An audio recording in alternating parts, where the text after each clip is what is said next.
Very good morning बच्चों। Last class में हमने linear partial differential equation with constant coefficient जो कि होमोजीनियस नेचर की थी, उसका कॉम्प्लीमेंट्री फंक्शन निकालने का मेथड देखा था। उसी टॉपिक को कंटिन्यू करते हुए हम आज की क्लास में नेक्स्ट टॉपिक देखते हैं, that how to find out particular integral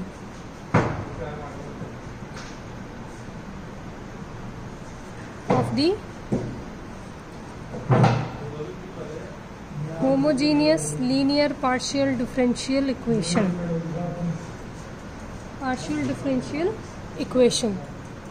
ठीक है, देखिए suppose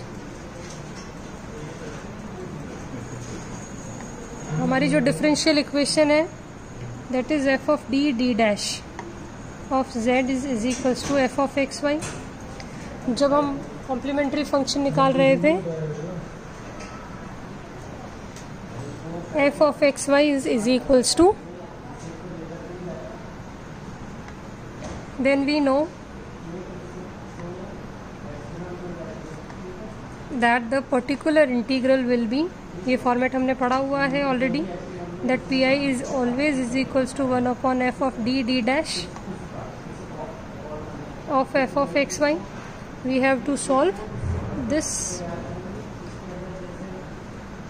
integral equation। basically this is an integral equation हो जाती है जब ये भी पार्ट डेरिवेटिव आपका डिनोमिनेटर में आता है, then it symbolically it is showing you a derivative sign, but actually it is integration, and you know that we solve it through integration only। if d denotes differentiation, then 1 upon d is not the reverse of differentiation operator, क्योंकि suppose आप multiplication ऐसे लगाते हैं, ठीक है, अगर मैं multiplication sign को इसको रिवर्स कर दूं, सपोज मैंने यहाँ पे एक डॉट लगा रखा है, ठीक है, अगर मैं इसको ऐसे कर दूं तो इसका कोई मीनिंग है? It has no meaning.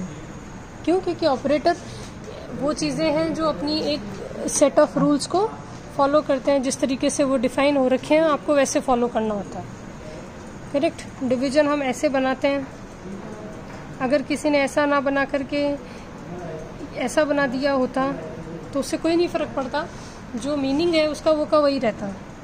तो डिफरेंशिएशन एक ऑपरेटर है डी बाई डी एक्स।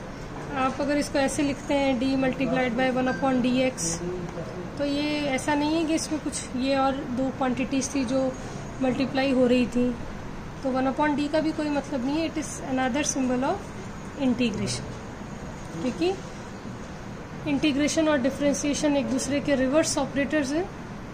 तो अगर डिनोमिनेटर में अगर कहीं पर भी आपको डेरिवेटिव साइन दिख रहा है तो it symbolically it implies that, it shows that, और इट रिप्रेजेंट्स एन इंटीग्रेशन। अगर सेकेंड ऑर्डर का डेरिवेटिव है तो वो दो बार इंटीग्रेशन को रिप्रेजेंट करता है, अगर फर्स्ट ऑर्डर का डेरिवेटिव है तो वो फर्स्ट ऑर्डर के सिंगल इंटीग्रेशन को रिप्रेजेंट करता है। ठीक है, अब आगे आइए, देखिए इसको हमें सॉल्व करना है बेसिकली। तो इसमें आपके केसेस बनेंगे। केस 1, ये f ऑफ d डैश जिस भी फॉर्म में प्रेजेंट होगा उस तरीके से इसके वर्किंग प्रोसीजर चेंज हो जाएगा, ठीक है। सपोज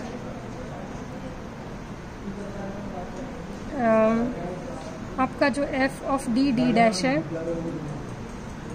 ये d minus alpha d dash type का फंक्शन है, तो इस केस में आपका पर्टिकुलर इंटीग्रल क्या हो जाएगा? 1 upon D minus alpha D dash F of X Y, and this is equals to integration of F of X comma C minus alpha X D X. ठीक है, यहाँ पे आप y को आपने किससे रिप्लेस कर दिया? y को आपने c माइनस अल्फा एक्स से रिप्लेस कर दिया और फिर उस इंटीग्रेशन को सॉल्व किया। तो इससे क्या हुआ कि जो आपका ये दो वेरिएबल्स थे x और y, ये आपके एक में ही रह गए, एक कांस्टेंट आपका आ गया which will never give you any problem, और आप इसको with respect to X integrate करके सॉल्व कर लेंगे।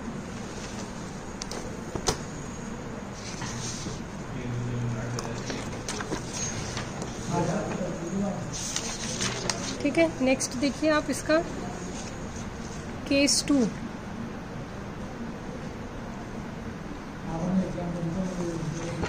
केस 2 है जब आपका F of D D minus dash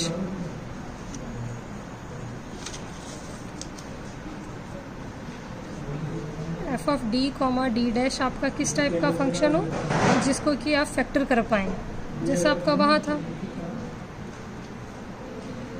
ठीक है, इस तरीके से अगर आप फैक्टर कर पाएँ 2 या 2 से ज़्यादा, तो इस केस में जो आपका पर्टिकुलर इंटीग्रल होगा वो इस तरीके से होगा D minus alpha 1 D dash D minus alpha 2 D dash and यहाँ पर आपका एफ ऑफ एक्स वाई। ठीक है, तो इस केस में आप पहले एक को बाहर रख लेंगे डी माइनस अल्फ़ा 2 किसी भी एक को, और एक को अंदर ले लेंगे D minus alpha 1 D dash F of X Y. इसको आप आपके प्रीवियस मेथड से सॉल्व करेंगे। प्रीवियस मेथड क्या था? प्रीवियस मेथड में आपने y को रिप्लेस करा दिया था, y को रिप्लेस करा दिया था यहाँ तो y, वहाँ पर y को रिप्लेस कराया था आपने c माइनस एक्स से, c माइनस अल्फ़ा एक्स से। यहाँ पर अल्फ़ा 1 से ज़्यादा है तो आप यहाँ पर y को रिप्लेस करा देंगे। देखिए इसको पहले लिखते हैं d minus alpha 2 D dash, और पुराने वाले मेथड से हमने इसको की कर दिया x1 comma c1 minus alpha 1 x dx। ठीक है, ये पहले वाले मेथड से सॉल्व कर लेंगे, फिर से इस पे लगा देंगे। सपोज इसका रिज़ल्ट आता है फाई ऑफ एक्स वाई। ठीक है, फिर इसका पी आई निकालेंगे तो वो हो जाएगा integration of phi 2 of phi 1 of X comma c2 minus alpha 2x dx। Same chain है, अभी हम एग्जांपल से देखते हैं। सेम चेन है, करने का प्रोसीजर भी सेम ही रहेगा। देखिए क्वेश्चन करते हैं इसे। सपोज हमने क्वेश्चन लिया del square Z over del X square minus का 4 del square Z upon del Y square is equals to 4x upon Y square minus का y अपॉन एक्स स्क्वायर। ठीक है, हमने ये लिया। सबसे पहले इसको इसकी स्टैंडर्ड फॉर्म में कन्वर्ट करते हैं, तो D square minus 4 D dash का square of Z is equals to 4x upon Y square minus का y upon X square. Auxiliary equation बनाएंगे इसकी कॉम्प्लीमेंट्री फंक्शन निकालने के लिए। तो इसकी कॉम्प्लीमेंट्री इक्वेशन बनेगी एम स्क्वायर माइनस 4 डी की जगह m और डी डैश की जगह 1, M square minus 4 is equals to 0। ठीक है, this implies m is equals to plus minus 2। तो आपका कॉम्प्लीमेंट्री फंक्शन क्या बन गया? Phi 1 of y plus 2x plus phi 2 of y minus 2x। ठीक है, सपोज इसको अपन, ये अपनी मेन इक्वेशन है नंबर 1, ये नंबर 2, कॉम्प्लीमेंट्री फंक्शन निकाला है इसलिए। अब आते हैं अपन इसके major part, that is particular integral. Particular integral अपन कैसे निकालेंगे? द सेम फॉर्मूला, फैक्टराइज करके लिख देती हूँ मैं, या D square minus 4 D dash का square of F of X Y which is 4x upon Y square minus Y upon X square. ठीक है, वाई अपॉन एक्स स्क्वायर। इसको आगे सॉल्व करेंगे, फैक्टराइज करेंगे 1 upon D minus 2d dash, D plus 2d dash of 4x upon Y square minus का y upon X square. अब आपको यहाँ जो फंक्शन बनता हुआ दिख रहा है, अभी तो कुछ नहीं दिख रहा है, y की जगह अपन रिप्लेस करेंगे, y को रिप्लेस करवाएंगे x से, तो अपन y को रिप्लेस करवाते हैं, replace y is equals to c1 plus 2x। एक बार c1 प्लस 2x करवाएंगे, दूसरी बार c2 माइनस 2x करवाएंगे, जो भी दो आपके रूट्स थे उनके अकॉर्डिंग ये फिक्स रहेगा, no point to get confused. ठीक है, c प्लस 2x अब रिप्लेस करा दीजिए और एक को अंदर ले लीजिए, 1 upon D minus 2d dash को बाहर रख लेते हैं, डी अपॉन 2d डैश को बाहर रख लेते हैं,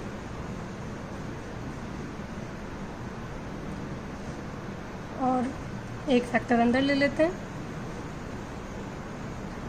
एक फैक्टर अंदर लिया d प्लस 2d डैश, तो इस पे फॉर्मूला लगा लेते हैं, इंटीग्रेशन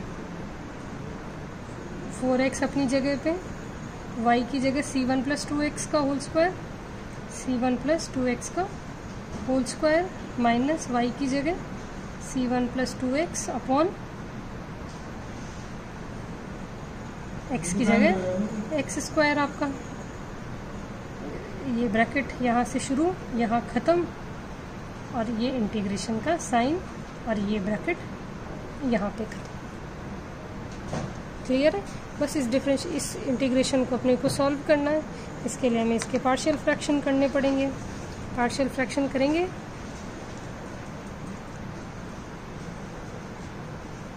ठीक है, पार्शियल फ्रैक्शन करते हैं इसका। बाहर वाली चीज़ अभी भी कांस्टेंट रहेगी, d minus 2d dash. Partial fraction किए तो हमें ऑब्टेन हुआ 2 upon c1 plus 2x minus 2c1 plus c1 plus 2x का whole square minus of c1 upon X square minus of 1 upon 2 upon X dx।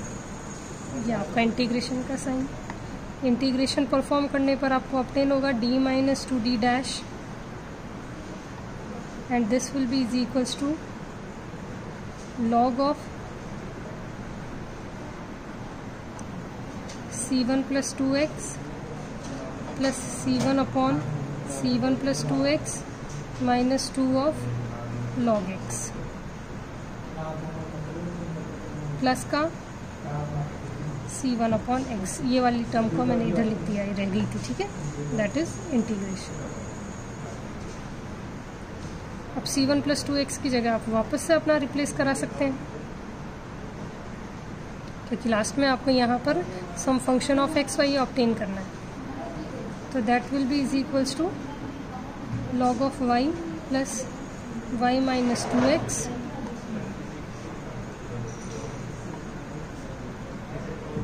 Upon Y, ठीक है, Y minus 2x upon Y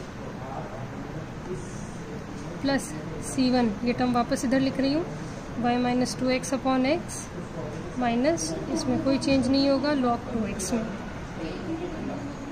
that is the your solution. First stage का जो solution था, ये 2 derivative थे, जिनमें से आपने एक डेरिवेटिव को सॉल्व कर लिया है, एक इंटीग्रेशन परफॉर्म करा दिया है।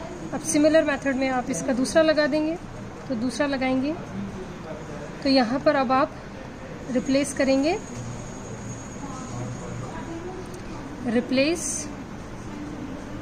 y is equals to c2 minus, जो आपका दूसरा फैक्टर था ये आपने यूज़ कर लिया। अब आप इसको यूज़ करेंगे, जैसे इसको रिप्लेस करा करके इंटीग्रेशन लगाएंगे तो इंटीग्रेशन आएगा आपका log ऑफ y, तो c2 माइनस का 2x plus y minus 2x, तो c2 minus 2x minus 2x, c2 minus 2x minus 2x upon y की जगह c2 minus 2x bracket close plus third term y minus 2x, that will be also the same. C2 minus 2x upon x will remain at its place and minus of 2 log x.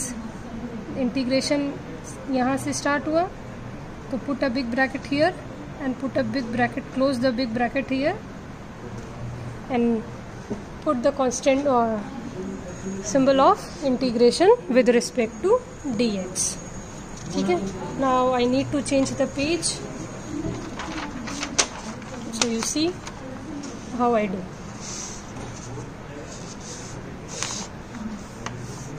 This is your equation, which will be, I can manage one more line here, which will be is equals to integration.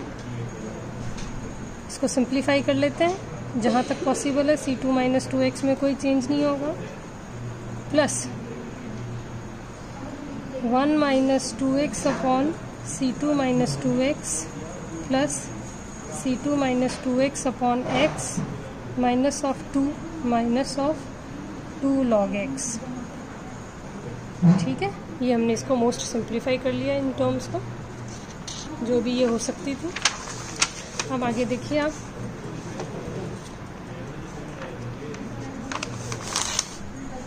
आप यहाँ आ गए. Which is equals to integration of big bracket start log of C2 minus 2x minus of 3 minus का 2x upon C2 minus 2x plus का C2 upon x minus का 2 log x. और terms को हमने एक साथ रख दिया है. इसको आप देख सकते हैं और समझ सकते हैं. पॉज करके एक बार देख लीजिएगा. Now perform the integration and you get log of C2 minus 2x minus of integration x dot minus of 3 upon C2 minus 2x dx minus of 3x minus of integration 2x minus C2 minus 2x dx plus का C2 log x minus twice of x log x minus x. ठीक है. ये आप देखिएगा, ये UV से होगा आपका, इसलिए आपको ये UV से करना है. बाकी तो कुछ भी विशेष नहीं है. ये आपका UV से होगा, ये आपका फ्री है, ये आपका फ्री है. And the terms I have mentioned properly. बस नाउ सिंप्लीफाई दिस. सिंप्लीफाई करोगे तो you will get x log of C2 minus 2x यहाँ से मिल गया, माइनस ऑफ 3x मिलेगा, प्लस का C2 log x मिल गया, माइनस का 2x log x प्लस का 2x, which you can sum up as log x log C2 minus 2x minus का 3x plus का C2 माइनस का 2x log x. निकाल लेंगे इनको बाहर, plus 2x and next is x log y minus 3x minus 3x और plus 2x को अपन x कर देते हैं. x माइनस का इसको y से कर दो replace, y log x. That's your solution. Therefore जो PI होगा वो आपका क्या होगा, x log y प्लस का y log x माइनस का x. ये आपका होमोजीनियस लीनियर डिफरेंशियल इक्वेशन का सोल्यूशन मेथड है. Very straight. आप इसका स्नैपशॉट ले लीजिए एक बार और नेक्स्ट पेज का स्नैपशॉट ले लीजिए और तसल्ली से इस क्वेश्चन को आप अपने हाथ से करके देखेंगे. Then you will find no trouble, because कोई कंफ्यूजन का स्टेज है ही नहीं. मेथड के पॉइंट टू पॉइंट हमें चलना है. That's it. चलिए, thank you very much. Next lecture में हम और प्रॉब्लम्स सॉल्व करेंगे. Thank you.